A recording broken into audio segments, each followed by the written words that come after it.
तो जय हिंद दोस्तों, आइए सर स्टार्ट करते हैं लेक्चर नंबर 39। चलिए सर, अपने नॉलेज को थोड़ा सा और आगे लेके चलते हैं। एक नया चैप्टर इंट्रोड्यूस कर रहे हैं आज, इसके बारे में हम थोड़ा सा और कुछ पढ़ेंगे।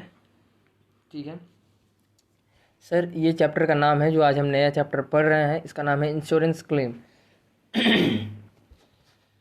सर इस चैप्टर में क्या है सर, क्या है नहीं है ज़िंदगी में, देखेंगे सब आगे। तो देखिए, इसमें जनरली स्टॉक का, जैसे मान लीजिए कि सर जो भी कंपनीज़ होती है वो स्टॉक का इंश्योरेंस करवाती है। कंपनी या बिज़नेस जो भी उनके पास गुड्स होते हैं, ठीक है, गोडाउन वगैरह में, तो उसके लिए कंपनी वगैरह क्या करता है, या बिजनेस मैन या बिज़नेस जो भी चल रहा है वो लोग उसके लिए सर सेफ्टी के लिए उसका, तो एक सेफ्टी बैकअप के लिए, ठीक है सर, ताकि जैसे मान लीजिए लॉस्ट बाय फायर, कहीं गलती से आग लग गया तो जल गया, ठीक है, या फिर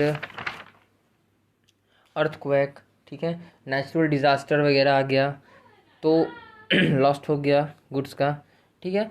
तो इस टाइप का सर जो भी प्रॉब्लम एक अचानक सडनली कुछ हो जाए, तो इस टाइप का प्रॉब्लम से बचने के लिए कंपनी क्या करता है सर, एक बैकअप रखता है। उस बैकअप को हम क्या करते हैं, इंश्योरेंस क्लेम, ठीक है सर। ये एक बैकअप की तरह होता है, जो अगर गलती से जल गया, चाहे कुछ भी हो गया, तो आपका क्लेम हो जाएगा और आपको उतना अमाउंट का जो आपका लॉस हुआ वो आपको सर दोबारा मिल जाएगा, ठीक है सर। तो ये चीज़ें हम इस चैप्टर में पढ़ेंगे। तो सर इसे हम क्या कहते हैं, लॉस ऑफ स्टॉक भी कहते हैं। जो अगर लॉस बाय फायर हो गया या अर्थक्वेक वगैरह आ गया और उसके वजह से नेचुरल डिज़ास्टर, सुनामी आ गया, कुछ भी सर उस टाइप का, ठीक है, तो अगर वो सब हो गया जो आपके हाथ में नहीं था, आग लगना, ये सब आपके हाथ में क्या सर नहीं है, ठीक है। इंसानियत के नज़रिए से चैप्टर देखिएगा। कोई कोई तो ऐसा कंपनी होता है सर जो इंश्योरेंस क्लेम के लिए भी अपना कंपनी में खुद ही आग लगाता है, but it's a minor case, ठीक है। तो उस पर सर हमें ध्यान नहीं देना है, ठीक है। तो मुस्कुराइए ज़िंदगी में, क्योंकि आप कहाँ हैं, सीए में हैं। चलिए सर आगे देखते हैं। अगला पार्ट है सर लॉस ऑफ प्रॉफिट, ठीक है सर। जनरली बिजनेस का अगर स्टॉक जल गया तो 3 से 4 मंथ बिजनेस रुक जाता है सर, ठीक है। मान लीजिए बिजनेस रुक गया, तो ये जो 3-4 मंथ जो बिजनेस रुका रहा, मान लीजिए सर मेरा बिजनेस का स्टॉक ही जल गया, तो स्टॉक ही नहीं है, तो सर हम सेल वगैरह पर कैसे करेंगे, नहीं कर पाएंगे। ओके सर, तो इसीलिए कहें कि 3 से 4 मंथ आपका बिजनेस अगर रुका रहा, ठीक है सर, आप कुछ भी प्रॉफिट नहीं कर पाए, ठीक है, उस 3 से 4 मंथ के पीरियड में, तो प्रॉफिट लॉस्ट हो गया, मत मीन्स उस पीरियड में प्रॉफिट नहीं कमा पाए, तो इंश्योरेंस कंपनी इसका भी इंश्योरेंस करती है, बट डेफिनेटली इस पर प्रीमियम ज़्यादा पे करना पड़ता होगा, ठीक है सर। पड़ता होगा क्या, पड़ता है, ठीक है सर। तो देखिए, मान लीजिए सर आपका बिजनेस जैसे यहाँ पे मान लीजिए आग गया, ठीक है, आपको जो स्टॉक था वो लॉस हो गया, लॉस ऑफ स्टॉक हो गया, ठीक है। तो सर इंश्योरेंस कंपनी जो है, ठीक है, आपको इंश्योरेंस, ये जो क्लेम हम जो चैप्टर पढ़ रहे हैं, इसमें एक तरह का ऐसा भी क्लेम होता है, ठीक है, जो अगर आपका बिजनेस जल गया तो सर आप 3 से 4 मंथ तो बिजनेस रुका रहा, तो आप सर कुछ प्रॉफिट वगैरह कमाए नहीं, ठीक है। तो इंश्योरेंस कंपनी इस 3-4, तो आपका ये 3-4 मंथ का प्रॉफिट सर क्या हुआ, लॉस्ट हो रहा है ये ड्यूरिंग, क्योंकि अगर बिजनेस चलता तो ये जो मतलब अगर मेरा स्टॉक जला नहीं होता तो 3-4 महीना सर आप कुछ ना कुछ तो बिजनेस में से प्रॉफिट कमाते सर, रनिंग बिजनेस से। ओके सर, बट क्योंकि इसमें सर आग लग गया, एकदम लहक रहा है सर, ठीक है सर, तो आग लग गया तो ये सर जल गया, ठीक है। तो अब जल गया तो 3-4 महीना बैठे रहे, कुछ प्रॉफिट जनरेट नहीं कर पाए। तो हम यही कह रहे हैं कि वो जो आप प्रॉफिट जनरेट नहीं कर पाए, उसका भी इंश्योरेंस कंपनी आपको सर इंश्योरेंस क्लेम देती है, ठीक है सर। बस इतना ही बात था। बट ये वाला जो सर टाइप है लॉस ऑफ प्रॉफिट वाला, इस टाइप में आपको क्या करना होगा सर, आपका प्रीमियम जो है वो आपको ज़्यादा पे करना पड़ता होगा, ठीक है सर। ओके, तो सर बेसिकली देखिए 2 टाइप्स ऑफ इंश्योरेंस के बारे में इस चैप्टर में पढ़ेंगे सर, ठीक है। एक तो है आपका लॉस ऑफ स्टॉक, ठीक है, इसी को हम कहते हैं insurance against loss of stock, ठीक है। जनरली हर बिजनेस में अच्छा, इसको लाइन को पढ़ने से पहले आपको ये वाला पढ़ना ज़रूरी है सर, ठीक है। तो देखिए सेकंड नंबर इधर आ जाइए। 2 टाइप्स ऑफ इंश्योरेंस होते हैं। एक तो सर आपने देखा लॉस ऑफ स्टॉक, इसी को हम ये insurance against loss of stock भी कहते हैं। सेकंड टाइप क्या है सर, लॉस ऑफ प्रॉफिट। ये आगे वाला केस, अगर लॉस हो गया तो जो 3-4 महीना नहीं कर पाए तो उसमें भी इंश्योरेंस कंपनी जो आपको क्लेम दे रही है, ठीक है सर। तो वो लॉस ऑफ प्रॉफिट, और इसी को आप क्या कहते हैं, insurance against loss of profit भी। और ये वाला कौन सा केस था सर, लॉस ऑफ स्टॉक, ये वाला केस था सर, ठीक है, लॉस्ट बाई फायर वगैरह। ओके सर, जनरली हर बिजनेस में ये 2 टाइप का इंश्योरेंस रहता है। वैसे तो इंश्योरेंस 1000 टाइप्स का होता है, ठीक है sir, but main and important में ये 2 टाइप्स का हम पढ़ेंगे ड्यूरिंग दिस चैप्टर, ठीक है सर। इस चैप्टर में हम ये पढ़ेंगे कि how to calculate claim amount in this chapter, किस तरह से जो अमाउंट कैलकुलेट किए, किस तरह से सर जो क्लेम होता है वो अमाउंट को हम कैलकुलेट करते हैं, वो टाइप हम सीखेंगे सर इस चैप्टर में, ठीक है। ओके सर, तो आइए सर, ये ज़िंदगी में कौन सा वर्ड है सर, सर्वेयर।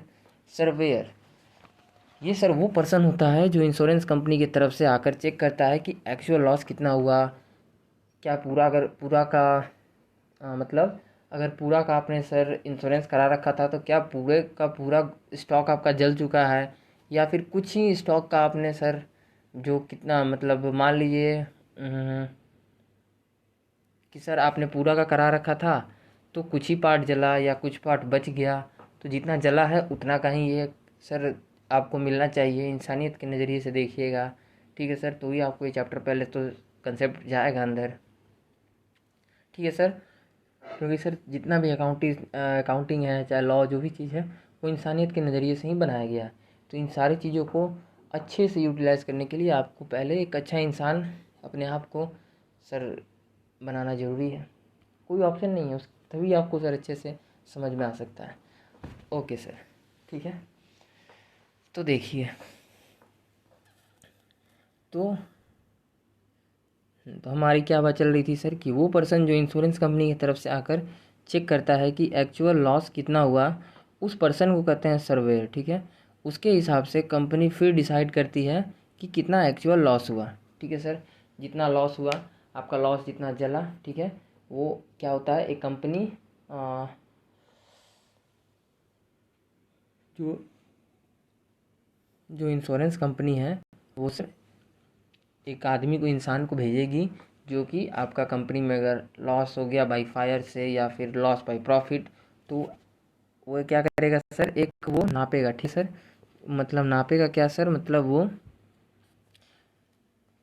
क्या बोलते हैं उस वर्ड को यार, वो सर चेक करेगा कि एक्चुअल लॉस आपका कितना हुआ, और वो पर्सन क्या करेगा सर, जा कंपनी को वो सारा बात बताएगा कि सर इतना लॉस हो रहा है, ये चीज़ हो रहा है, वो चीज़ इतना का हुआ, और उसके हिसाब से फिर सर कंपनी आपको क्लेम रिटर्न करेगी, ठीक है सर। एग्ज़ाम्पल, मान लीजिए 30 लाख का स्टॉक का इंश्योरेंस करवाए थे, लॉस्ट बाई फायर हुआ 22 लाख का, ठीक है सर। 30 लाख का मेरा हमने सर 30 लाख का इंश्योरेंस करा रखा था स्टॉक का, आग लगा तो सर कितना का लॉस हुआ, 22 लाख का, ठीक है सर। ओनली 22 लाख का जला। अब तो हमको सर मैक्सिमम क्लेम जो है वो अप टू 22 लाख तक का मिलेगा, बट इससे ज़्यादा नहीं मिलेगा, ठीक है सर। इंसानियत के नज़रिए से देखिए, कंपनी को, इंश्योरेंस कंपनी को ठगने के लिए नज़रिए से देखिएगा तो सर समझ में नहीं आएगा, बट आप एज ए इंसानियत के नज़रिए से देखिए कि मेरा 30 का स्टॉक था, ठीक है सर, 30 लाख का स्टॉक का इंश्योरेंस करवाए थे, बट जला कितना सर, सिर्फ 22 लाख का, तो दैट मीन्स 8 लाख का तो सर जला ही नहीं, ठीक है। तुमको इंसानियत के नज़रिए से कितना मिलना चाहिए, 22 लाख मिलेगा, तो फिर से मेरा कितना हो जाएगा, 30 लाख। ओके सर, तो यही चीज़ तो कह रहे हैं कि 22 लाख को मैक्सिमम मिलेगा, इससे ज़्यादा आपको नहीं दिया जाएगा, ठीक है सर, इससे ज़्यादा मिलेगा भी नहीं, ठीक है सर। वो इंश्योरेंस कंपनी बहुत चालू होती है, ठीक है। IRDA ये कौन होता है सर, ये गवर्निंग बॉडी है इंश्योरेंस कंपनी का, ठीक है सर। कोरोना वगैरह से अगर किसी का डेथ होता है, और हाल फिलहाल में चेंजेस आया था कि कोरोना वायरस से अगर किसी का डेथ होता है तो गवर्नमेंट उस पर कहा था इंश्योरेंस कंपनी को कि आप उसको ये नहीं कह सकते कि this is the natural disaster, you have to pay the money for what you promise to the customer, okay sir, आपको पे करना ही पड़ेगा, जीवन के साथ भी जीवन के बाद भी ठीक है सर। तो देखिए फिर आ जाइए, तो देखिए चैप्टर में सर हम जनरली क्या पढ़ेंगे, लॉस ऑफ स्टॉक और लॉस ऑफ प्रॉफिट। ये क्या है सर, ये दोनों आपका इंश्योरेंस का टाइप है, ठीक है। देखिए 2 टाइप्स ऑफ इंश्योरेंस, ठीक है सर। तो first we need to start to know some basics. अब इसको सर हमें स्टार्ट करने से पहले हमें क्या जानना चाहिए सर, हमें ये जानना चाहिए कि कुछ बेसिक्स वगैरह जो कि इस चैप्टर के लिए हमको इस चैप्टर के हिसाब से ट्रेडिंग अकाउंट को अगर हम पढ़ते हैं तो हमारे लिए बेनिफिशियल हो, ठीक है सर। तो हमें क्या करना होगा सर, मुस्कुराइए क्योंकि आप कहाँ हैं, सीए में हैं। तो आ जाइए sir basics. Basic number 1, format of trading account, ठीक है सर। इसमें हम ट्रेडिंग अकाउंट को डिस्कस करेंगे, ठीक है, सिर्फ और सिर्फ इस चैप्टर के नज़रिए से, ठीक है सर। हमने ऑलरेडी इस चीज़ को स्टार्टिंग के लेक्चर में भी पढ़ा था, फिर से आपका फाइनेंशियल स्टेटमेंट में भी सर इस चीज़ को समझाए थे। वो सारी चीज़ें अपनी जगह है, ये अपने जगह है, ठीक है। तो वहाँ से यहाँ का कोई मैचिंग नहीं है सर, ठीक है मतलब जो जेन्युइन जो रूल होता है ट्रेडिंग अकाउंट का वो तो है, बट यहाँ पे सर आपको जो आइटम्स वगैरह ट्रेडिंग में यूज़ करना है वो इंश्योरेंस क्लेम के अकॉर्डिंग आपको आइटम्स वगैरह दिए जाएंगे क्वेश्चंस में, ठीक है सर। ओके सर, तो आइए सर, इसका गोल्डन रूल क्या होता है सर, गोल्डन रूल ये है कि इसमें सारा चीज़ कॉस्ट पर ही होना चाहिए। कॉस्ट पर मतलब सर कॉस्ट पर, ये भी cost per, opening stock purchase भी कॉस्ट पर, डायरेक्ट एक्सपेंसेस भी कॉस्ट पर, ठीक है सर। सेल वैल्यू जो है वो तो सर सेल वैल्यू पे ही रहेगा, ठीक है। और बाई क्लोजिंग स्टॉक भी कॉस्ट पर ही आएगा, क्योंकि सर अगर ये ये सर कॉस्ट पे अगर आपने जैसे मान लीजिए कि सर कि आपने अगर ये सर यहाँ ओपनिंग है मतलब ये प्रीवियस ईयर का क्लोजिंग होगा, प्रीवियस ईयर के ट्रेडिंग का क्लोजिंग होगा सर। ओके सर, ठीक है, प्रीवियस ईयर का ये क्लोजिंग होगा। तो सर मान लीजिए यहाँ पे सर, यहाँ तो सर जब हम क्लोजिंग को सर क्लोज कर रहे थे स्टॉक को, तो या तो आपने सर एनआरवी ले लिया, नेट रियलाइजेबल वैल्यू, या फिर आप सर कॉस्ट पे ले लिया, ठीक है सर। दो में से एक चीज़ किए होंगे, विच एवर इज़ लोअर, यही सर रूल कहता है। तो अगर कॉस्ट पे ले रहे हैं तब तो सर कोई बात नहीं, यहाँ ओपनिंग में ऑटोमेटिक कॉस्ट पे आएगा। बट अगर आपने सर एनआरवी पर ले लिया तो वो क्या हो जाता है सर, यहाँ पे आपको कम दिखेगा ओपनिंग स्टॉक में, ठीक है। मतलब वो नेट रियलाइजेबल वैल्यू होगा, उसमें आपको कॉस्ट पे पहुँचाने के लिए आपको फिर कुछ परसेंटेज ऐड करना होगा, जो कि आपने नेट रियलाइजेबल वैल्यू करके डिक्रीज़ कर दिया, ठीक है सर। और जैसे ही ये अगर सर कॉस्ट पे आ गया तो फिर सर परचेज जो भी होगा वो भी सर जेन्युइन, ये तो सर कॉस्ट में होगा, ये आपको दिखाएंगे। कुछ चीज़ें को माइनस करने के बाद ये भी आ जाता है, डायरेक्ट एक्सपेंसेस भी, उसमें भी प्रॉब्लम नहीं है, सेल्स में भी प्रॉब्लम नहीं है। सिर्फ सर इसी में उतना थोड़ा बहुत आपको सोचना है कि हाँ ये कॉस्ट पे, यही वाला इसका कंसेप्ट था, ठीक है सर। तो इसको आपको ध्यान रखना है, बाकी सारी चीज़ें तो सर ऑटोमेटिक कॉस्ट पे आ जाती है, ठीक है, बाकी में आपको प्रॉब्लम नहीं होगा। क्लोजिंग स्टॉक कैसे निकालेंगे sir, closing stock balancing figure करके निकालेंगे। मतलब सर ज़िंदगी में सर ये जीपी पता ही नहीं है सर, तो सर कैसे निकाल देंगे सर। अब तक तो सर इधर से निकाल के तब सर जीपी निकालते थे, यस, बट यहाँ पे क्या है सर, जीपी निकालने के लिए आपको क्वेश्चन में कुछ हिंट होगा, उस हिंट को पढ़ करके सर आपको जीपी निकालना है, यही इस क्वेश्चन का मेन पॉइंट है, ठीक है सर। परचेज़ में ये चीज़ ध्यान रखिएगा कि परचेज़ से सर आपको दो चीज़ें माइनस करना है, परचेज़ रिटर्न, ठीक है, और परचेज़ रिटर्न सेल्स रिटर्न होता है ना सर, वो चीज़ आपको माइनस कर देना है। और ड्राइंग फॉर पर्सनल यूज़, वो गुड्स, ठीक है, जो पर्सनल यूज़ के लिए, ठीक है, आपने ड्राइंग किया मतलब आपने निकाल लिया, पर्सनल यूज़ कर रहे हो, ठीक है सर। तो वो वाला गुड्स को भी आपको पर्सनल ड्राइंग को साइड रखना है, ड्राइंग पर्सनल, ठीक है sir. Drawing for personal use, इसको भी आपको लेस करना पड़ेगा परचेज, ताकि क्या आ जाए, नेट परचेज आएगा, ठीक है सर, ताकि नेट परचेज हमको पता चले। नेट परचेज के लिए परचेज रिटर्न माइनस कर दीजिए, वो परचेज जो आप मतलब किए तो थे बट आपने डिलीवरी नहीं लिया, आपने रिटर्न कर दिया, that is purchase return. And drawing for personal, वो ड्राइंग जो आपने बिजनेस से अपने पर्सनल यूज़ के लिए साइड कर लिया, ठीक है सर, ओके, कोई प्रॉब्लम? No sir. तो आपको पता चल जाएगा कि आपका एक्चुअल में परचेज क्या था। डायरेक्ट एक्सपेंसेस में सर जेन्युइन कोई प्रॉब्लम वगैरह होता नहीं है, ठीक है। इसका भी एग्जांपल में टाइम में हम सब चीज़ देखेंगे, ठीक है सर। अब आ जाइए, मान लीजिए सर 1 अप्रैल को मेरा बिजनेस ईयर स्टार्ट होता है, अब एक एग्जांपल समझते हैं सर, और 31 मार्च को बिजनेस एंड होता है, ओके सर। 15 सितंबर को बीच में ही सर आग लग गया, ठीक है। ज़िंदगी में आग लग गया सर, कैसे आग लग गया सर? कहाँ गया आग लगाने के लिए? आग कंपनी को बुलाया जाए। 15 सितंबर को क्या हो गया सर? आग लग गया, ठीक है। ऐसे करके आग जल रहा था सर, ठीक है। 15 सितंबर को मेरा स्टॉक जल गया, ठीक है। कलर चेंज हो जाए ज़िंदगी में जल्दी से, ओके सर, ठीक है। तो मान लीजिए सर गोडाउन का जो गुड्स होगा आग लगा तो डिस्ट्रॉयड हो गया होगा, ठीक है सर। अब हम जाएंगे सर, हम फॉर्म भरेंगे एंड उसमें लॉस कितना हुआ, ठीक है, ये दिखाएंगे सर, ठीक है। फिर इंश्योरेंस कंपनी चेक करेगा कि एक्चुअल लॉस कितना का हुआ, कहीं हम झूठ तो नहीं बोल रहे हैं, ज़्यादा तो नहीं दिखा रहे हैं, ठीक है सर। तो हैशटैग क्या है सर? इतना का मेरे पास डिटेल्स नहीं है, यही निकालना है, ठीक है सर। अब देखिए, अब सर पहले हम चलते हैं इस लाइन को समझने के लिए, हम 3 ऑप्शन को समझते हैं सर। आग लग गया,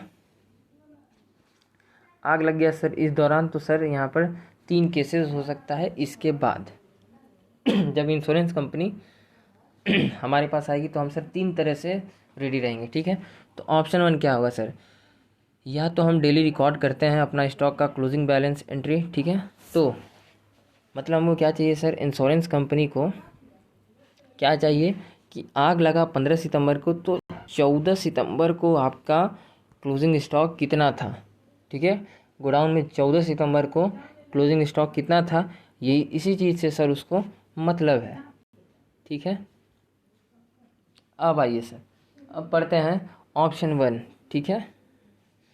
या तो हम डेली रिकॉर्ड करते हैं कि अपना स्टॉक का क्लोजिंग बैलेंस का एंट्री, ठीक है सर। कि मान लीजिए हम सर डेली घर जाने से पहले रिकॉर्ड कर करके अपडेट कर लेते हैं, ठीक है सर।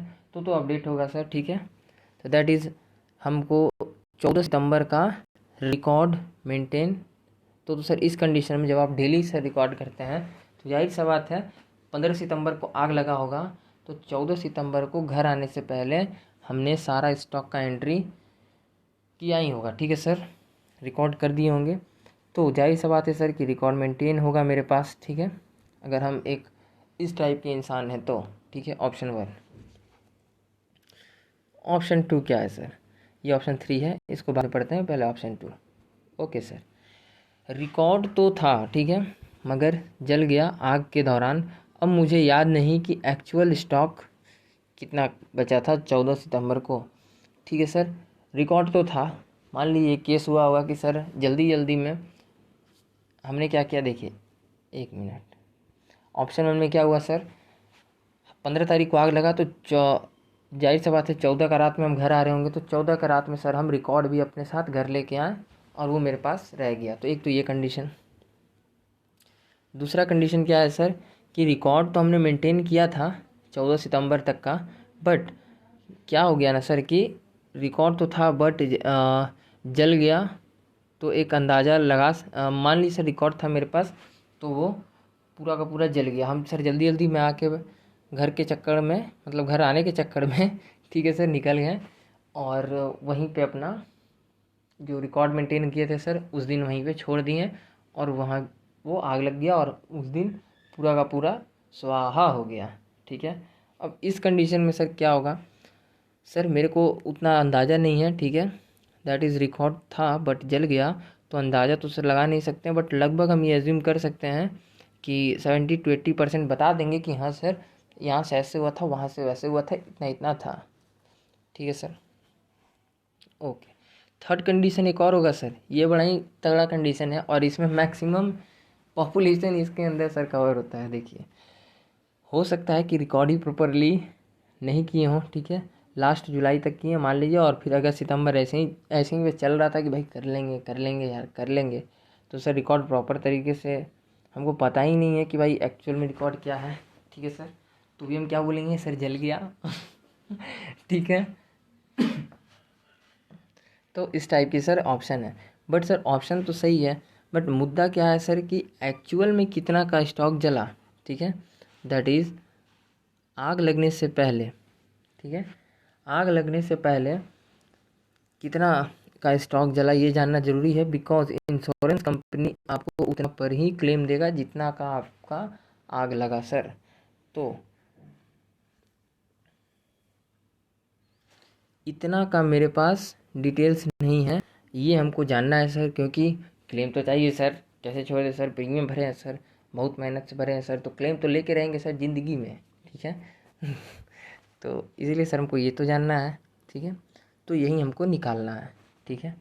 अब देखिए, दैट इज़ 14 सितंबर को स्टॉक कितना था ये जानना है, दैट इज़ क्लोजिंग स्टॉक कितना था यही पता करना है सर, कि 15 को मेरे बिज़नेस में आग लगा, तो जब 14 को हम रात में वहाँ से निकल के घर आ रहे थे, तो मेरे ऑफिस, मेरे जो बिज़नेस है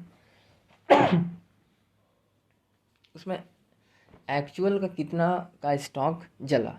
मेन मुद्दा यही है सर, हमको यही जानना है, ठीक है। क्यों सर, क्यों जानना है ये चीज़ सर, बिकॉज अगर हम ये चीज़ नहीं बताएंगे तो इंश्योरेंस कंपनी से हमको क्लेम लेना है, ठीक है सर, तो उसके लिए हमको पहले ये चीज़ जानना है, ठीक है सर।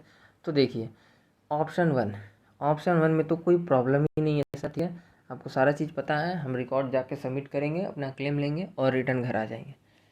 ऑप्शन टू क्या है सर, सर ऑप्शन टू वो वाला सर जो जल गया, गलती से छूट गया था, तो ठीक है। और ऑप्शन थ्री सर, हो सकता है रिकॉर्ड ही सर सही से ना हो, मतलब रिकॉर्ड इसमें मेरे पास नहीं है, तब इसमें हमको पता करना है कि मेरे पास कितना का इंश्योरेंस, नहीं इंश्योरेंस नहीं, सॉरी, यहाँ पे इसमें हमको ये पता करना है, यहाँ पे गलती से सर लिखा गया, वो स्टॉक बचा था, इंश्योरेंस नहीं, कि मेरे पास कितना का स्टॉक बचा था 14 सितंबर को जब हम घर आ रहे थे, तो ठीक है सर। तो इन दोनों ऑप्शन से हमको क्या पता करना है कि 14 सितंबर को जब हम घर आ रहे थे, तो ये दो ऑप्शन में से इसमें हमको ये पता करना है कि मेरे पास कितना का स्टॉक बचा था घर आने से पहले, तो फाइंड आउट करना, ठीक है सर। तो this calculation we learn in this chapter, हम ये निकालेंगे कि हमारे घर उस रात हमारे जब हम घर आ रहे थे, और या तो हमारा डायरी सर, मतलब जो रिकॉर्ड बुक्स है जिसमें हम रिकॉर्ड करते हैं हम, या तो वो सर रह गया ऑफिस में और वो जल गया, या तो रिकॉर्ड हमारा क्लियर नहीं था। तो इस कंडीशन में हमको क्लेम तो चाहिए सर, ठीक है, इंश्योरेंस कंपनी से। तो हम देखेंगे कि कितना था, ये चीज़ सर हमको सीखना, मतलब हमको बताना ज़रूरी है, ठीक है सर। क्योंकि सर अगर आप बताइएगा नहीं तो आपको इंश्योरेंस क्लेम नहीं मिलेगा, और प्रीमियम भरे हैं तो ज़िंदगी में प्रीमियम भरे हैं सर, जीवन के साथ भी, जीवन के बाद भी वो भी प्रीमियम चाहिए सर, तो ये भी प्रीमियम लेंगे। तो आ जाइए सर, तो अब इस चीज़ को सर कैसे जानेंगे, ठीक है सर। इस चीज़ को जानने के लिए, ठीक है, ये भी हमारा पहला ही बेसिक्स चल रहा है सर, ठीक है। इसके बाद सर सब लाइन बाय लाइन है, बहुत आसान है, ठीक है, घबराइए नहीं। पहला बेसिक्स ही सिर्फ थोड़ा ट्रिकी है, ट्रेडिंग अकाउंट का है, इस वजह से। तो देखिए सर, इस चीज़ को निकालने के लिए, कैलकुलेशन करने के लिए हम क्या करेंगे, एक मेमोरेंडम ट्रेडिंग अकाउंट बनाएंगे फ्रॉम 1 अप्रैल से 1 सितंबर तक का। क्यों सर 1 सितंबर तक का, क्यों सर, ज़िंदगी में सर आप यहाँ देखिए 1 अप्रैल को बिज़नेस स्टार्ट हुआ था और आग लग गया था 1 सितंबर को, तो हमको इतना का ही ना डिटेल जानना है सर। यस सर, तो इसीलिए हम क्या करेंगे, मेमोरेंडम बनाएंगे, किसके लिए सर, 1 अप्रैल से लेके 15 सितंबर तक के लिए। मेमोरेंडम का मतलब क्या है सर, मेमोरेंडम रफ में एक बनाया जाता है, ठीक है, मतलब हम रफ कर रहे हैं, रफ एक्चुअल में नहीं कर रहे हैं, इसका मतलब है सर, ठीक है, आपको मेमोरेंडम ही बनाना है इस क्वेश्चन में। मेमोरेंडम ट्रेडिंग अकाउंट मीन्स एक ऐसा रफ ट्रेडिंग अकाउंट जो कि जल गया, बट हमको क्लेम के लिए इस चीज़ को बनाना है। ओके सर, ठीक है सर। तो फिर क्या करेंगे सर, बताइए सर आगे ज़िंदगी में। रीज़न, बिकॉज हमको नहीं पता कि मेरा क्लोजिंग बैलेंस ऑफ स्टॉक क्या था 14 सितंबर को, ठीक है, दैट इज़ आग लगने से पहले। रिकॉर्ड नहीं है कुछ भी मेरे पास, तो हमको ये तो सर जानना ही है क्लेम के लिए, जैसे कि हम लड़ ही रहे हैं ज़िंदगी में जंग क्लेम लेने के लिए सर। एक तो मेरा कंपनी का सर स्टॉक जल गया, और सर ऐसे कर रहे हो, कैसे चलेगा सर जी, क्या इशू होगा भैया, क्लेम दे दो सर जी जल्दी। ठीक है सर। भाई साहब जिसका बिजनेस एक्चुअल में चलता है ना भाई, they have huge defaults, huge loss. बहुत ही बड़ा झटका होता है सर, उसको बर्दाश्त करना बहुत बड़े बड़े बिजनेसमैन के लिए एक मामूली बात नहीं होता। जैसे सर जी ये ज़िंदगी में एक्स को गम उतनो ना हो जितनो गुड्स गोडाउन में जल जाओ तो हो जाओ सर जी। होता है भाई, उसका भी अपनी जगह पर है और गोडाउन का भी सर जी अपनी जगह पर है। तो मुस्कुराइए क्योंकि आप कहाँ हैं, सीए में हैं। थोड़ा पानी पी लेते हैं सर।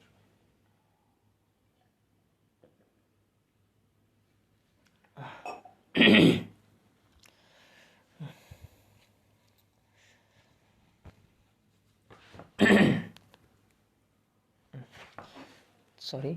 चलिए सर, तो आइए अब स्टार्ट करते हैं। क्या हो जाता है यार,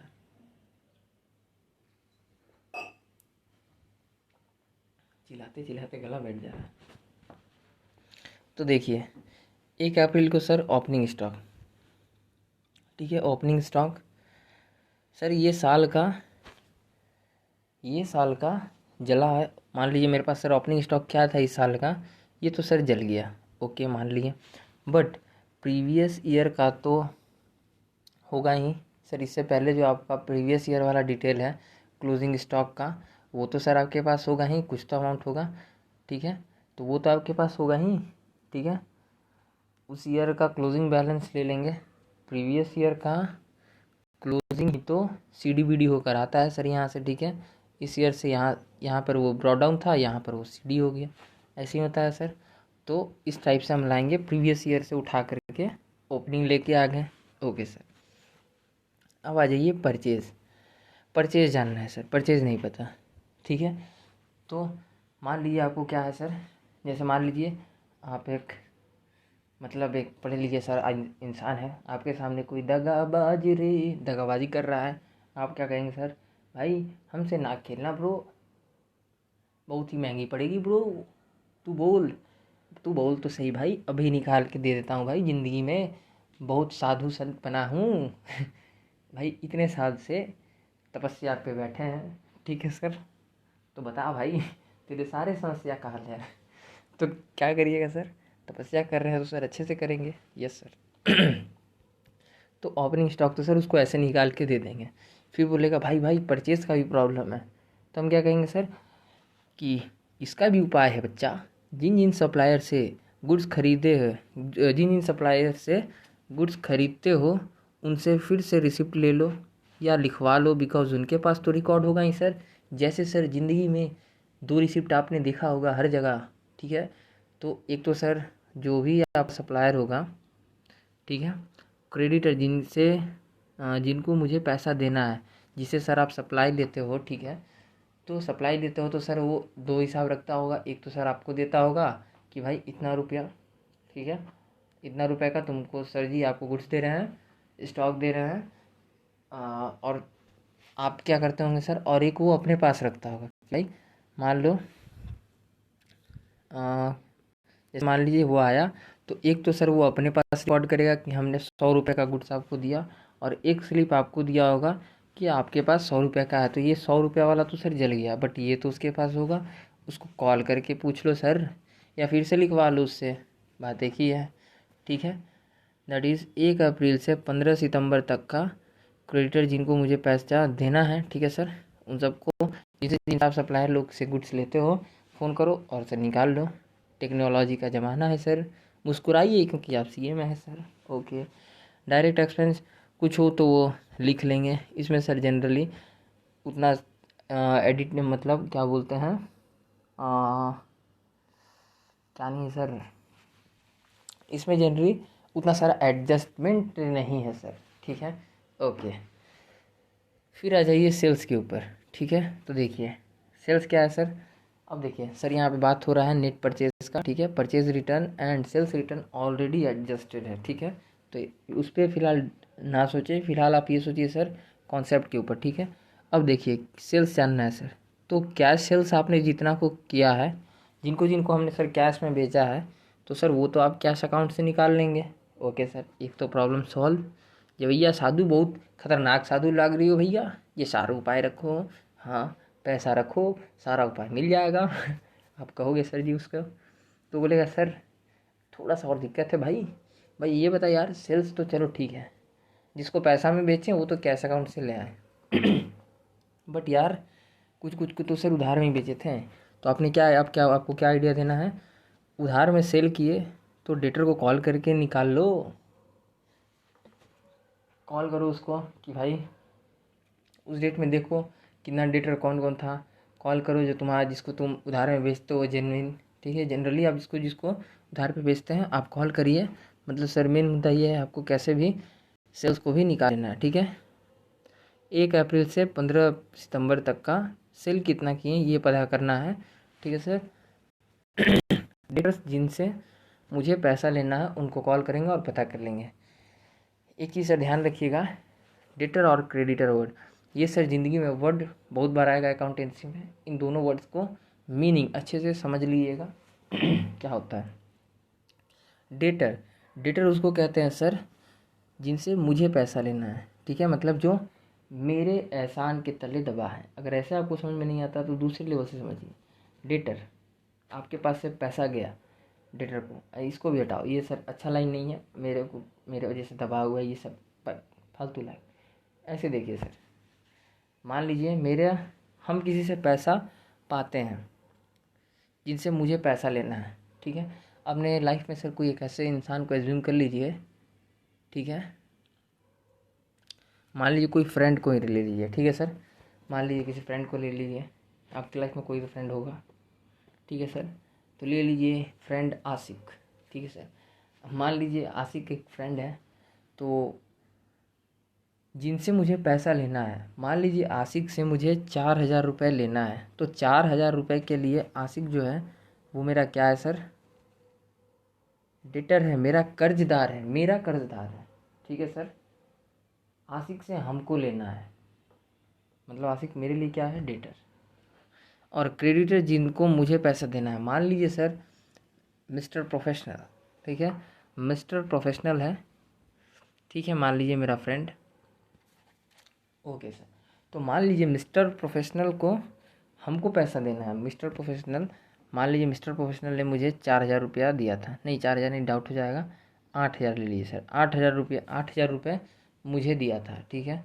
तो मुझे मिस्टर प्रोफेशनल को रिटर्न करना है, ठीक है। तो मिस्टर प्रोफेशनल मेरे लिए क्या है, क्रेडिटर।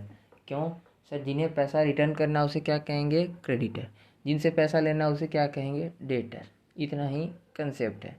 डेबिट क्रेडिट अलग है। डेबिट क्रेडिट का मतलब क्या होता है, बिजनेस में जो आया, सबसे जीरो लेक्चर में आप जाके देखिए सर, बिजनेस में आया तो डेबिट, बिजनेस से गया तो credit. Okay sir, all expenses all income को क्रेडिट करो, एक्सपेंस को डेबिट करो, ठीक है सर। वहीं सारा जितना भी रूल है हमारा, रियल वाला नॉमिनल वाला, वो सारे रूल को सर लगाना है, ठीक है। वो सारी चीज़ आप ऑलरेडी बेसिक लेक्चर 0 में सर जाके पढ़ सकते हैं। फिलहाल वो मैटर नहीं है, वो बहुत दूर तक चले गए, ठीक है। थोड़ा सा ध्यान रखिएगा डेटर क्रेडिटर वर्ड के ऊपर, क्योंकि ज़िंदगी में सर बार बार आता है, इसीलिए सर इसको इतना अच्छे से थोड़ा सा समझाया, ठीक है। चलिए ट्राई किए, ओके सर। चलिए फिर जीपी क्या है सर, जीपी के बिना सर ये कैसे निकालेंगे सर, क्योंकि सर निकालना तो है, यहीं कॉमा लगा हुआ है sir. Balancing figure closing stock 15 सितंबर तक का निकालना है, तो ये सर आप जनरली आप सर लास्ट में निकाल लेंगे, ठीक है। बैलेंसिंग फिगर करके, तो सर बैलेंसिंग फिगर करेंगे तो सर ये तो बता दीजिए एकदम सर। देखिए जीपी कुछ हिंट दिया जाएगा क्वेश्चन में, फाइंड आउट करना पड़ेगा आपको कि सर ये जीपी का अमाउंट क्या है, क्योंकि ये जब तक नहीं आएगा तब तक क्लोजिंग नहीं आएगा। क्योंकि जीपी आ जाएगा तो ये साइड आप जोड़िएगा, सेल्स को माइनस कीजिएगा, automatic you get your closing balancing figure, ठीक है सर। तो अब देखिए क्या लिखा है, मेमोरेंडम ट्रेडिंग अकाउंट बनाते वक्त पहले जीपी निकालना है, ठीक है, बाद में क्लोजिंग निकलता है इस बेस पर। सर इस चैप्टर में सर अब तक तो हम ऐसे करते आ रहे थे सर, ज़िंदगी में फाइनेंशियल स्टेटमेंट में सर, फिर बेसिक्स में भी सर यही चीज़ हम पढ़े थे कि सर ये साइड को पहले जोड़ लो, फिर ये साइड को जोड़ लो और लास्ट में जीपी को निकाल लो।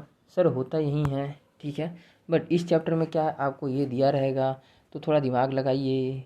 आहा, ओहो, थोड़ा सा सर जी सोचिए। जब ये पूरा साइड आपको गिवन है, ये गिवन नहीं है, तो आपके पास इतना दिमाग नहीं है कि आप इस चीज़ को निकाल सकते हैं। इस साइड का पूरा गिवन है, इसको माइनस कर देंगे, ऑटोमेटिकली ये आ जाएगा सर, ठीक है। ओके, फंडा वही है सर, फंडा वही है, बस अपना फंडा थोड़ा सा चैप्टर के अकॉर्डिंग चेंज है। चैप्टर जैसा बोलेगा वैसा आपको सर तोड़ करके घुमाना पड़ेगा, ठीक है। Okay sir. तो ये सारी चीज़ों को हमने देखा, कुछ हिंट्स वगैरह मिलेगा सर, हिंट के बारे में डिस्कस होगा, टेंशन नहीं। देखिए तो सर एक और चीज़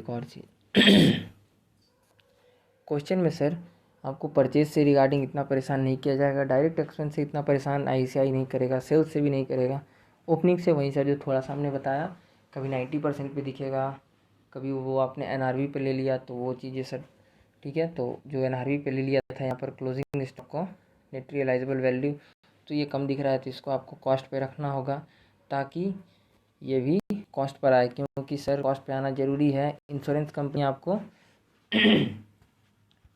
क्लोजिंग स्टॉक का कॉस्ट पे ही क्लेम देगा, उसको ये नहीं मतलब कि आपका कॉस्ट का वैल्यू बढ़ गया या आपका कॉस्ट का वैल्यू डिक्रीज़ कर गया, ठीक है सर। क्लोजिंग स्टॉक का वैल्यू, ठीक है। क्लोजिंग इंश्योरेंस कंपनी को इस चीज़ से मतलब नहीं है कि आपका क्लोजिंग स्टॉक का वैल्यू बढ़ा या क्लोजिंग स्टॉक का वैल्यू घटा, that is NRV, net realisable value से उसको कोई लेना देना नहीं है। उसको लेना देना है कॉस्ट से, जितना का आपका क्लोजिंग स्टॉक एक्चुअल में था बस उसको उसी से लेना देना है। तो इसके लिए सर हमको क्या करना है, ओपनिंग को भी कॉस्ट में लेंगे, नहीं तो सर नीचे तक जाएगा। जैसे सर पेड़ अगर स्ट्रांग होता है, पेड़ का जड़ स्ट्रांग होता है तो सर पेड़ जो है ऊपर ज़्यादा दूर तक जाता है और ज़्यादा स्ट्रांग रहता है, ठीक है सर। ये पेड़ सर स्क्रीन के ऊपर, ओके। तो आइए सर जीपी से रिगार्डिंग रिलेटेड हिंट्स देखिए क्या क्या होता है सर। ये तो सर हम लिखे थे यहाँ से, बट सर स्पेशली यहाँ से सर भी स्पेशली लिखवाए थे, ये हम समझाने के लिए सिर्फ लिखे थे। देखिए जीपी से रिगार्डिंग रिलेटेड इन गिवन होगा कि जीपी इज़ 15%, ठीक है। GP is 10% above cost, GP पिछले दैट इज़ लास्ट ईयर का ले लो, ठीक है। GP ratio is uniformly from last year to this year, ऐसा लिखा होगा सर। तो इसका मतलब कि आपको लास्ट ईयर वाला ही लेना है, ध्यान से देख लीजिए इस लाइन को। GP ratio is uniform from last year, from last to this year, मतलब जीपी जो लास्ट ईयर था वहीं इस ईयर भी है, ठीक है। करेंट ईयर का जीपी प्रीवियस ईयर से 2% ज़्यादा है या कम है, ऐसा दे सकता है सर, ठीक है। मेन जीपी के ऊपर ही फोकस है आईसीआई का क्वेश्चन में, ठीक है सर। जीपी के ही ऊपर आपको जीपी पे नज़र रखना है कि भैया जीपी किधर निकल रहे हो, सीपी किधर चक्कर दे के जा रही हो भैया।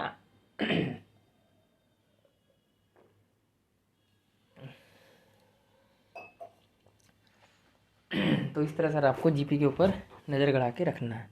तो देखिए ये था सर हमारा, एक मिनट, ये था सर हमारा बेसिक हमने स्टार्ट किया, जिसमें ये था फर्स्ट नंबर। फॉर्मेट सिर्फ यही लंबा है सर, बाकी कुछ भी लंबा नहीं है। यहाँ पे ये फर्स्ट नंबर ख़त्म होता है, ठीक है सर। अब आ जाइए हम देखते हैं सेकंड नंबर पॉइंट से। To calculate closing stock as a balancing figure from trading account we need to find out gross profit. Closing stock को कैलकुलेट करने के लिए, ठीक है, दैट इज़ जो क्लोजिंग स्टॉक का बैलेंसिंग फिगर है ट्रेडिंग अकाउंट में, ठीक है, हमें सबसे पहले क्या ढूंढना होगा, ग्रॉस प्रॉफिट, ठीक है sir. Okay sir, number third note number basic number third, GP can be calculated with the help of GP ratio, ठीक है, that is GP percentage. GP का रेशियो से भी सर जीपी को कैलकुलेट कर सकते हैं। थोड़ा चेयर को सर सेट कर लेते हैं। हाँ तो sir GP ratio can B, नहीं ऊपर वाला तारीख था, एक minute. GP can be calculated with the help of GP ratio, ठीक है सर। जीपी को आप जीपी के रेशियो से भी निकाल सकते हो, okay sir. GP ratio can be इधर गिवन इन द क्वेश्चन और we have to find out based on the hint given in the question. या तो सर जीपी जो है ना सर क्वेश्चन में गिवन होगा, बट ऐसा बहुत कम बार होता है, ठीक है। मैक्सिमम बार आपको क्या करेगा जीपी, और लड़की आंख मारे सर हिंट देगा, इशारा करेगा, ठीक है। आपको समझना होगा उस इशारे को, ठीक है, कि आंख हम भी मारे कि नहीं मारे। जे भैया लड़की को आंख मारोगे तो सर जी जिंदगी भर आंख दोबारा खोलने लायक ना बचोगे जे भैया दोबारा आंख मारने लायक ना भी बचोगे, ये भी बात हो भैया ठीक है। तो भैया देख लेना यार, बाकी मैं ना जानी सर जी। बहुजन ने कहो भैया इलाज तो मिल गो होगो कैसे सर जी, ऐ सो जागो भैया तो देखिए सर, या तो क्वेश्चन में गिवन होगा, ठीक है। ऐसा तो बहुत कम बार होता है, बट बहुत कम बार, ठीक है। और बट आईसीआई के क्वेश्चन में ऐसा एक्सपेक्टेशन मत कीजिएगा सर, क्योंकि इतना इजी नहीं देने वाला है, ठीक है। और we have to find out based on the hint given in the question. Hint के बेस पे आपको पता करना पड़ेगा। तो सर चलिए हिंट पता करते हैं सर, क्या होगा। जीपी रेशियो मीन्स ये सर फॉर्मूला है जो कि आपको काम करेगा प्रीवियस ईयर का। जब मान लीजिए सर आपको गिवन नहीं है, ये फॉर्मूला का कब यूज़ है सर, जैसे मान लीजिए आपको गिवन नहीं है क्वेश्चन में कि जीपी है क्या, कुछ गिवन ही नहीं है, सिर्फ प्रीवियस ईयर का ट्रेडिंग का डिटेल्स दिया हुआ है, दैट इज़ ओपनिंग बता रहा है, ठीक है, परचेज बताया जा रहा है, सेल्स बताया जा रहा है, क्लोजिंग स्टॉक उसका बताएगा प्रीवियस ईयर का, ठीक है, प्रीवियस ईयर का क्लोजिंग स्टॉक। तो समझ जाइएगा सर कि वो वक्त आ गया है कि आपको ये रेशियो को यूज़ करना पड़ेगा। दैट मीन्स इस साइड आपको जैसे हम करते आए हैं, ठीक है, जैसे कि सर हमारा जो नियम है इसको हमको ऐड कर लेना इस साइड को, और इस साइड को माइनस करके, ठीक है, जीपी आप निकाल लीजिएगा। और उस टाइम सर आपको जीपी रेशियो यहाँ से मिलेगा, मतलब प्रीवियस ईयर के ट्रेडिंग अकाउंट में से आपको सर जीपी रेशियो निकालना पड़ेगा। इससे रिलेटेड सर एक क्वेश्चन भी है, ठीक है, वो हम क्वेश्चन सर प्रैक्टिस करेंगे, टेंशन नहीं, ठीक है सर। देखेंगे ज़िंदगी में हर चीज़ के मज़े लेंगे सर। और वो क्वेश्चन इस टाइप का क्वेश्चन सर एग्ज़ाम में भी आता है, जो कि है क्वेश्चन नंबर 9, उसको आगे डिस्कस भी करेंगे सर। तो टेंशन नहीं, बस आप मुस्कुराइए क्योंकि आप सीए में हैं। तो फॉर्मूला उस टाइम में क्या होगा sir, gross profit amount divided by net sales, जो सेल्स का अमाउंट होगा, इनटू 100। ये फार्मूला को सर, ये सारी चीज़ों को आपको, ये जितने भी कंसेप्ट हम पढ़ रहे हैं, ये सारे कंसेप्ट को सर आपको याद रखना है, ताकि ये क्वेश्चन बनाते टाइम आपको प्रॉब्लम फेस ना करना पड़े। यही सब चीज़ सर आपको काम आएगा। अब देखिए एक एग्जांपल लेते हैं सर, ठीक है, छोटा सा एग्जांपल नंबर 1 इसके लिए, 5वां के अंदर पॉइंट नंबर 5 का एग्जांपल नंबर 1।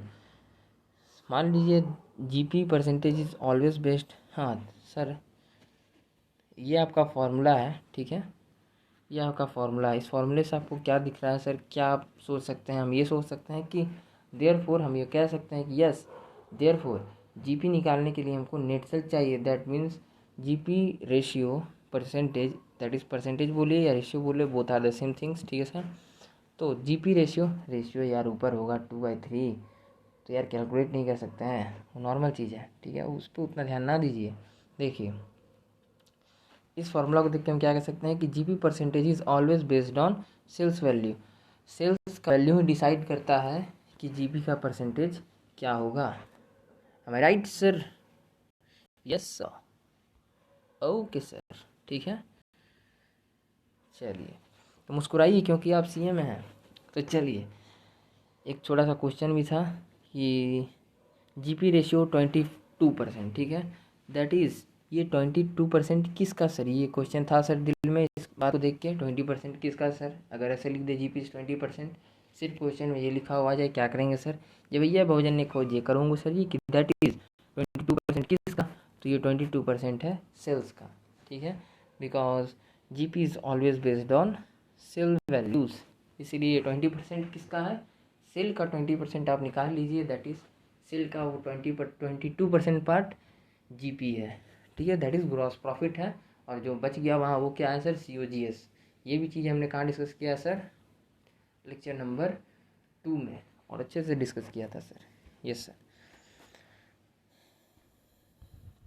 फिलहाल वो मुद्दा अब नहीं है, आपको उतना पीछे जाने का ज़रूरत नहीं है। आप सर एग्ज़ाम टाइम में जहाँ जब आप प्रैक्टिस करोगे तो आप इसको लेक्चर को आगे कंटिन्यू करो विदाउट सेकेंड लेक्चर देखे, आपका हो जाएगा, ठीक है। उतना नहीं है, सिर्फ कॉन्सेप्ट सर आपके दिमाग में होना चाहिए कि हाँ COGS क्या होता है और GP कैसे आता है, that is the main factor. अब आइए सर पॉइंट नंबर 2। अब देखिए, but if it is given in question that GP percentage is on cost, ठीक है, दैट इज, अगर ऐसे दे दे sir GP is 10% on cost, ठीक है, और ऐसे लिख दे 25% ऑन कॉस्ट, तब क्या करेंगे sir, then percentage on GP will be, sir ऐसे लिखेंगे। देखिए अगर मान लीजिए 10% ऑन कॉस्ट बोल रहा है, दैट इज़ 1/10 ऑन कॉस्ट है, तो सेल्स के लिए क्या करेंगे sir, therefore 1/11, 1/11 on sales, since sales के लिए एक बढ़ाना पड़ता है, ठीक है सर। और ये 1 की जगह सेल्स का आप अमाउंट डाल दीजिएगा और 11 से डिवाइड कर दीजिएगा और सामने होगा आपका GP। GP is equals to 1 की जगह पे आपको क्या डालना है सर, सेल वैल्यू, और 11 सर ये कहाँ से आया सर, ये यहाँ का 10 है तो यहाँ 11 आया सर, ठीक है। तो वो चीज़ों का सर हमें ध्यान रखना है। अगर ये वहाँ कॉस्ट है 1/10 तो सेल होगा 1/11 और 1 की जगह क्या डाल देंगे, sale value, you get your answer, that is GP। इससे भी रिगार्डिंग सर क्वेश्चन है, एकदम चिंता नहीं, ठीक है। तो आइए मुस्कुराइए क्योंकि आप CA में हैं। अब देखिए सर एक बार ऐसे दे देगा अगर 25% ऑन कॉस्ट, तो क्या 25% को कैसे लिखते हैं सर, 25/100, तो क्या आप इसको लिख सकते हैं 1/4, एकदम लिख सकते हैं सर। तो अगर 1/4 ऑन कॉस्ट है तो देयरफॉर 1/5 ऑन सेल्स होगा, सिंस सेल्स में एक बढ़ाना पड़ता है, बढ़ा दिए sir, this is the rule, ठीक है। अब आ जाइए पॉइंट नंबर 6 पे। ये था सर हमारा पॉइंट नंबर 5 ख़त्म, जिसमें हमने GP रेशियो का देखा कि परसेंटेज वगैरह से अगर 2 टाइप देखा सर, ठीक है। एक तो सर देखें ऑन सेल्स के ऊपर डायरेक्ट दे दे तो, और अगर कॉस्ट के ऊपर दे तो हम इस टाइप से सॉल्व करेंगे, okay sir.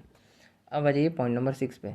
If current year GP ratio is not available, तब क्या करेंगे sir, then we can take and calculate last year GP% based on last year figure.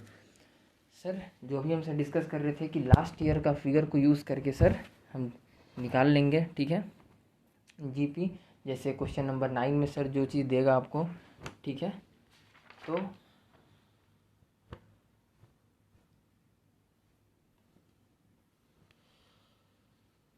हाँ,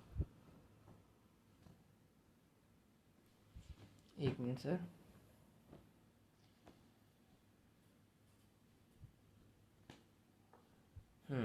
जो 5 पे सर अभी हम डिस्कस कर रहे थे ये वाले पॉइंट पे, ठीक है। यहाँ पर सर अभी हमने बताया था, इस पॉइंट पे बताया था सर कि जो प्रीवियस ईयर वाला हम सर बना रहे थे वो वाला चीज़ है, ठीक है।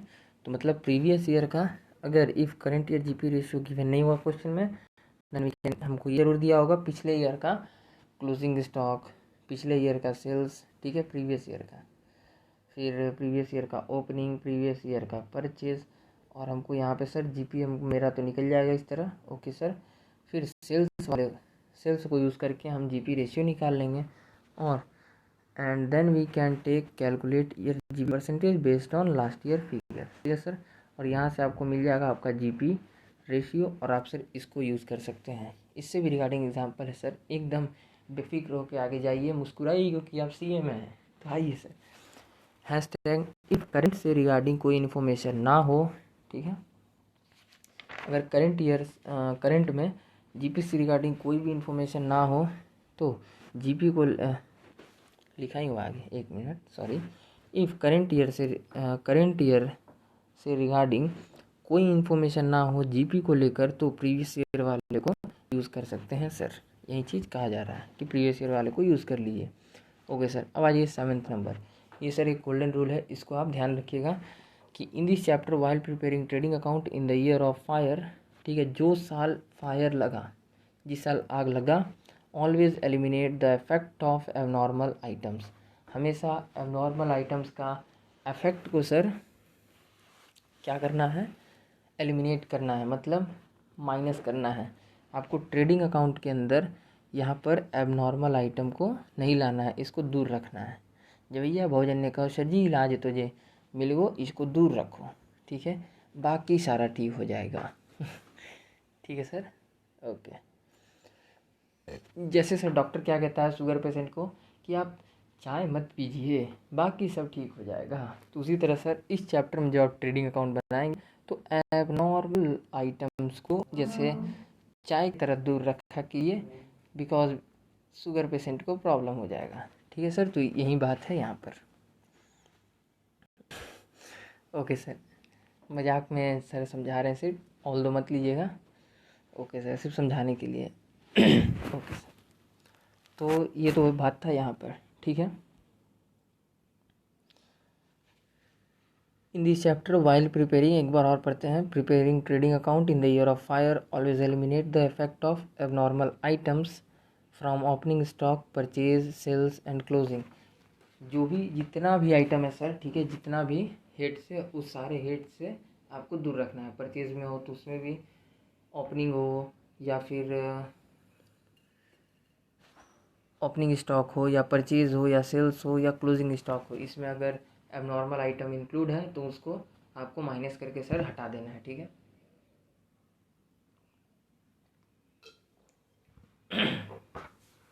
इन सारे बात से रिगार्डिंग सर एग्जाम्पल है, सो एकदम निश्चिंत रहिए, मुस्कुराइए, क्योंकि आप सीए में हैं। और आइए, तो ये हो गया सर। ठीक है,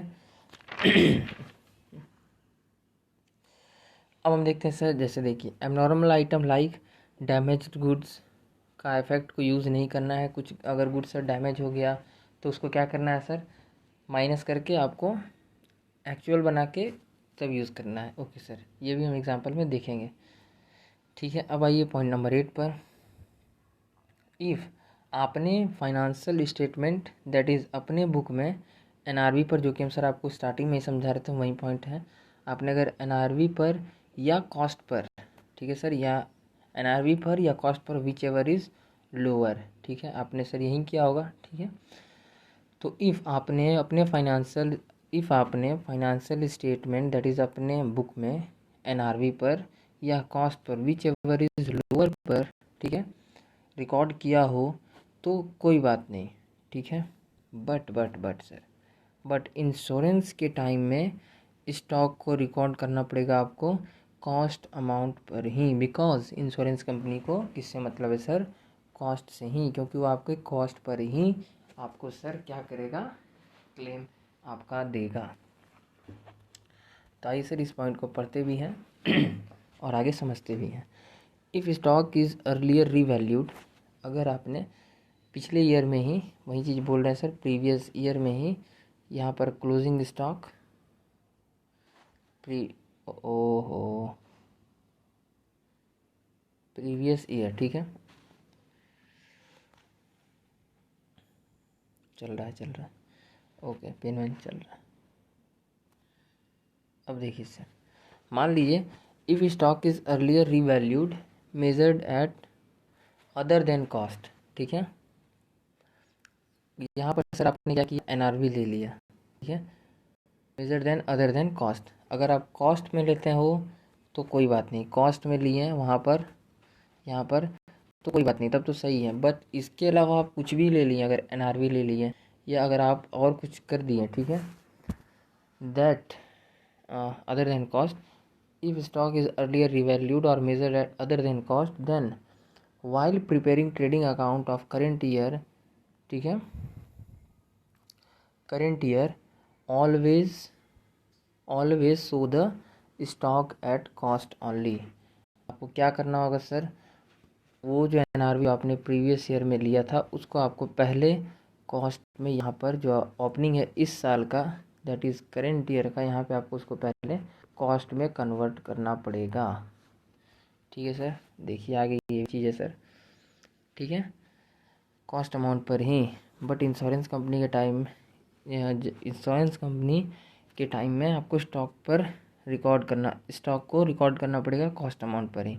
देखिए रीज़न क्या है सर, कि इंश्योरेंस कंपनी को सिर्फ इससे ही मतलब है कि आपका कॉस्ट का वैल्यू क्या था। ठीक है, तो देखिए क्या समझाया है सर, यहाँ पे वो चीज़ भी समझाए हैं। Number 1, number 2, trading account previous year का, ठीक है, मान लीजिए उसका ओपनिंग स्टॉक था 100, कोई बात नहीं, अगर ये भेज दिए नेक्स्ट ईयर का ओपनिंग में तो गलत है। दैट इज़ अगर आपने एनआरवी 60 था, अगर आप ये यहाँ पर भेज दिए सर नेक्स्ट ईयर का, ये देखिए ये है सर प्रीवियस ईयर का ट्रेडिंग और ये है करेंट ईयर का ट्रेडिंग, ठीक है। तो ये है सर आपका क्लोजिंग स्टॉक। क्लोजिंग स्टॉक में दो अमाउंट, एक तो है कॉस्ट जो कि है 70 और एक है एनआरवी जो कि है 60। तो सर यहाँ पे तो नियम के अनुसार आप लिए होंगे विच एवर इज़ लोअर, ठीक है। तो लोअर यहाँ कौन है सर 60, तो 60 लिए होंगे। अगर आप ये 60 को उठा के यहाँ भेज दिए दैट मीन्स ये सर इंश्योरेंस कंपनी के नज़रिया से गलत है। या अगर आप इसको सर अगर यहीं एनआरवी होता कुछ भी हो, ठीक है, उसको इंश्योरेंस कंपनी को अगर 80 भी होता तो सर उस केस में आप कॉस्ट ही भेजते हैं, ठीक है, क्योंकि विच ओवर इज़ लोअर। अगर एक मिनट, अगर सर ये एनआरवी 80 हो तो whichever is lower cost ही होगा, ये तो भेजेंगे तो उस कंडीशन में ठीक ही है। बट दूसरा कंडीशन क्या है, एनआरवी जो कि 60 है तो आप सर 60 को भेज दिए दैट मीन्स वो वहाँ पर कम दिख रहा है कितने से। तो इसी टाइप का सर क्वेश्चन में आपको आएगा कि वो 10% से कम दिख रहा है, ठीक है, या 20% से कम दिख रहा है। इस टाइप का एग्जांपल सर हम देखेंगे, ठीक है, तो टेंशन नहीं। तो इसी तरह सर क्या बोला कि अगर आप ये 60 भेज देते हैं तो ये चीज़ गलत है, आपको क्या भेजना है, ये 70 भेजिएगा तो सही है। तो ओपनिंग आएगा हमेशा कॉस्ट पर, ठीक है, ओपनिंग होना चाहिए कॉस्ट पर, ठीक है, ताकि क्लोजिंग भी आए कॉस्ट पर। तभी अगर सर ओपनिंग होगा, अब देखिए यहाँ से तो सर हम भेज दिए ये ओपनिंग क्लोजिंग स्टॉक उठा के 70 जो था कॉस्ट पर, अगर ये भेजते हैं तो तभी क्लोजिंग भी आएगा। अगर ओपनिंग कॉस्ट में होगा तभी क्लोजिंग भी आएगा कॉस्ट पर, ठीक है सर। तो बाय क्लोजिंग कॉस्ट पर, ठीक है, इतना समझ में आया sir, okay. Hashtag insurance company को सर इससे मतलब है, ठीक है, दैट इज़ किससे मतलब है, इससे, ये कॉस्ट पे होना चाहिए, इससे मतलब है cost, that is cost amount से मतलब है, बिकॉज क्लेम सर आपको उतने पर ही मिलेगा, दैट इज़ क्लेम आपको कितने पर मिलेगा सर, इतने पर ही, कॉस्ट पर ही मिलेगा, ठीक है। इंश्योरेंस कंपनी को एनआरवी से कोई मतलब नहीं है, वो आपको इसके ऊपर, क्योंकि आप यहाँ से कॉस्ट भेजिएगा तो ही ये कॉस्ट आएगा, तो ये चीज़ का सर फंडा है, ठीक है। तो इंश्योरेंस कंपनी को इससे मतलब है, दैट इज़ कॉस्ट अमाउंट से मतलब है क्लोजिंग स्टॉक का, तो क्योंकि आपको क्लेम सर उतने पर ही मिलेगा, ओके सर, समझिए सर, ओके। तो आइए सर अब स्टार्ट करते हैं point number 9, good sold but not yet dispatched. Good sold हो गया, ठीक है, till the date of fire, ठीक है, till the date of fire that is position हमारे अच्छा अच्छा उसको समझा ही देते हैं बीच में, ओके, सब यहीं से समझाते हुए ले चलते हैं सर। गुड सेल किए बट डिलीवरी नहीं हुआ, ठीक है, तो वैसा गुड्स क्या हुआ सर, सेल्स का पार्ट नहीं माना जाएगा, मतलब वो सेल्स नहीं हुआ, वो तो सर क्लोजिंग का पार्ट ही माना जाएगा ना, क्योंकि सर मान लीजिए आपका सर मान लीजिए कि क्या चीज़ को जलाया जाए, कोई भी चीज़ जलाना तो अच्छा नहीं है, मान लीजिए सर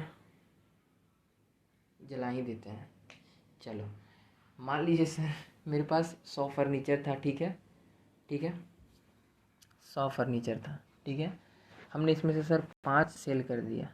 हम बोले सर ठेला वाला को बोले कि भाई ओ ठेला वाला भाई जल्दी जाओ और ये 5 सेल जो है ना इस एरिया पर इस एड्रेस पर ड्रॉप करके आओ।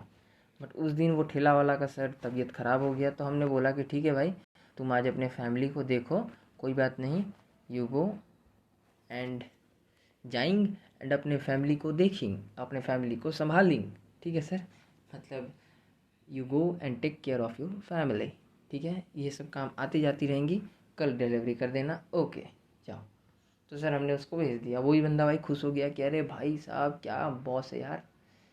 कस्टमर को बोले अरे भैया भोजन ने कहो सर जी कि जो मेरा आदमी था भाई उसका तबीयत ख़राब हो गया फैमिली का, ठीक है, फैमिली में किसी का प्रॉब्लम हो गया, वाइफ को हो गया होगा या फिर बच्चा को कुछ प्रॉब्लम हो गया तो भाई वो गया, तो सर आपको कल भेज देंगे, क्यों टेंशन ले रहे हैं। बट हुआ क्या सर, उसी रात को जब हम भी निकले सर मेरा ये 100 के 100 फर्नीचर जल गया, दैट मीन्स ये जो 5 हमने सर बेचा है क्या ये उसके पास गया, नहीं गया, क्यों सर क्यों नहीं गया, क्योंकि ऑटो ड्राइवर तो सर चला गया था, उसका फैमिली का तबीयत ख़राब था, तो ये 5 भी उसी में रह गया, दैट मीन्स अब पढ़िए, गुड्स सेल किए बट डिलीवरी नहीं हुआ तो वैसा गुड्स भी सेल्स का पार्ट नहीं माना जाएगा। वो 100 के 100 रह गया सर आपका उसी में, तो वो क्या है आपका क्लोजिंग स्टॉक।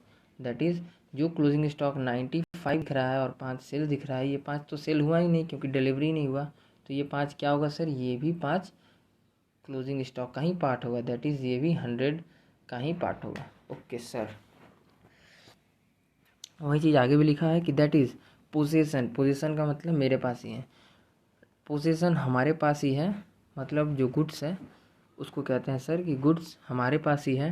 ठीक है, पोजीशन मतलब गुड्स, नोट कर लीजिएगा सर। ओके ठीक है, तो पोजीशन मतलब गुड्स हमारे पास ही है, that is goods are physically available with the entire only हमारे पास ही, then such part will not be treated as sale and reduced from cell.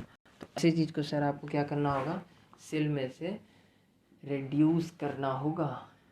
Yes sir, okay sir.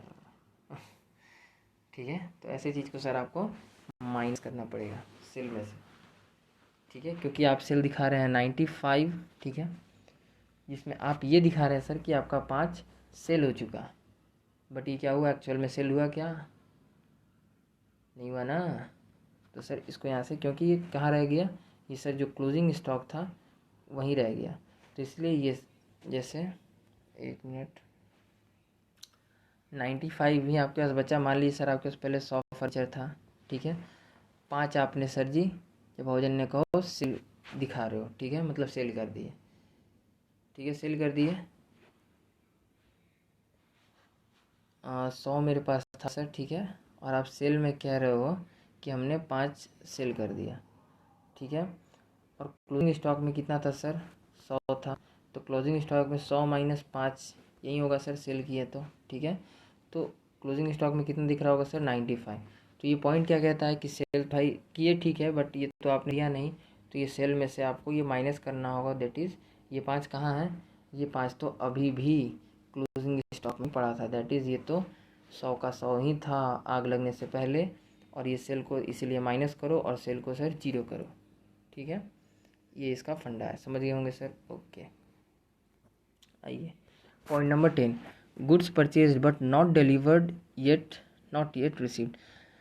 Physically goods are not with us, मेरे पास sir goods पहुंचा ही नहीं था, हमने purchase तो कर लिया था, बट सर किस्मत अच्छा था कि उतना का गुड्स कल को गोडाउन में हमने रखा नहीं, वो सामने वाले से, जैसे सर देखिए इसमें क्या था, इसमें सेल था, कोई हमसे ख़रीदा और हमने डिलीवरी नहीं कर, जैसे हम डिलीवरी नहीं कर पाए सर, वैसे ही मेरा जो दुकान है उसमें हम जो गुड्स लाते हैं वो भी सर बाहर से कहीं से खरीद के लाते होंगे। मेरा तो सर दुकान के अंदर ही ये भोजन ने कहो फैक्ट्री तो ना हो सर जी कि वहीं पे सब कुछ बना दो सर जी, तो बाहर से लेके आएंगे सर, तो हम भी किसी से मंगाते होंगे, ठीक है, डीलर वगैरह से। तो सर वो डीलर जो था ना, हमने परचेज़ तो कर लिया सर, पैसा वैसा सब कुछ पेमेंट कर दिया, बट वो क्या हुआ ना, वो सर मेरे गोडाउन में पहुंचा ही नहीं।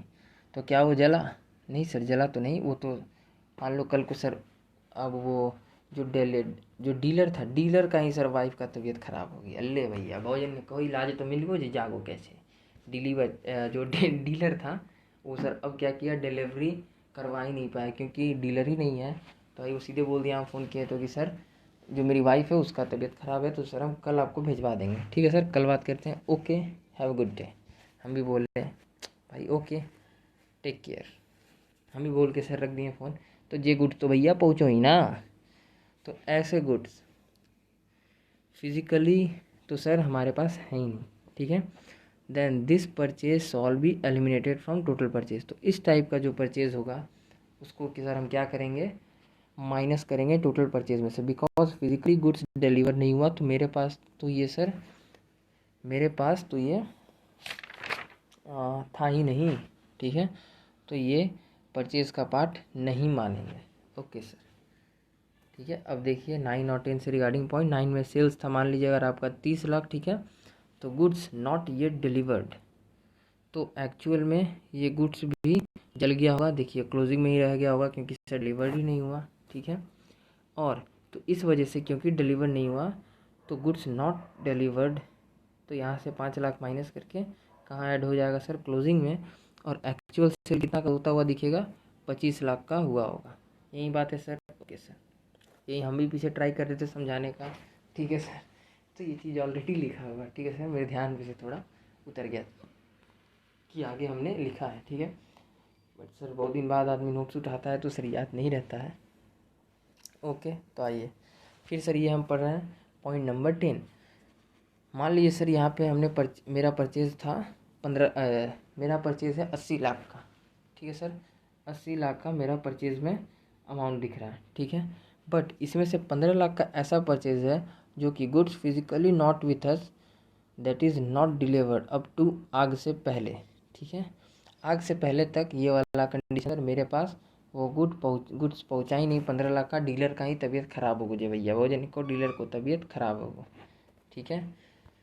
तो डीलर का वाइफ का तबीयत ख़राब हो गया। इस कंडीशन में सर हम देख रहे थे डीलर का वाइफ का तबीयत ख़राब हो गया तो डिलीवरी नहीं कर पाया, तो सर डिलीवरी हुआ ही नहीं, तो 15 लाख का गुड्स जला ही नहीं, तो मतलब ये 15 लाख का गुड्स मेरे पास अभी भी होगा, ठीक है। तो इसको क्या करेंगे, माइनस कर देंगे। दैट इज़ एक्चुअल परचेज कितना हुआ सर, 65 लाख का हुआ, ठीक है। Okay sir. और इधर सेल्स में क्या हुआ था सर, वो उसका तबीयत ख़राब हो गया था ऑटो ड्राइवर वाले का, जिसको हमने कहा था कि फर्नीचर पहुंचा दो, ठीक है। तो उसकी वाइफ का तबीयत ख़राब हो गया था, तो ये स्टॉक कहाँ रह गया था सर, गोडाउन में ही रह गया था। बोला कल भिजवा देंगे सर। तो सेल तो हो गया, पैसा वैसे सब मिल गया था, बट इसका ये कहाँ रह गया सर, क्लोजिंग स्टॉक में। दैट मीन्स वो भी जल गया होगा, और इस तरह से इसको हमने सेल में से माइनस किया। तो ये था सर हमारा 10 पॉइंट, ठीक है। अब इस 10 पॉइंट को समझने के बाद अब हम सर स्टार्ट करेंगे, देखते हैं जीपी को कैसे सर कैलकुलेट करना है, ठीक है सर। तो आइए मुस्कुराइए, क्योंकि आप कहाँ हैं सर, सीए में हैं। चलिए अब देखते हैं सर एग्जांपल, फटाफट कवर करते हैं। Example number 1, find out the value of closing stock as on, या फिर एक सर छोटा सा ब्रेक देते हैं। कौन सा लेक्चर नंबर 39 है, तो लेक्चर नंबर 39 का पार्ट 2 में इसको ख़त्म कर देते हैं, बट ज़्यादा है नहीं सर, ठीक है। लंबा हो जाएगा, नहीं एक ही जगह रहेगा, अच्छा रहेगा। चलो ठीक है सर, स्टार्ट करते हैं। Example number 1, find out the value of closing stock as on 31 March 2021 from the information. Find out कीजिए value of cost, value of closing stock. Closing stock निकालना है सर 31 मार्च 2021 तक का। नहीं, एक ब्रेक ले ही लेते हैं यार, ब्रेक ले लेते हैं कि ज़्यादा लंबा हो जाएगा तो फिर थोड़ा बोरिंग टाइप का भी हो जाएगा। ओके, तो तक के लिए बाकी सब कुछ ठीक है सर, मिलते हैं अगले वीडियो में। जय हिंद, जय भारत।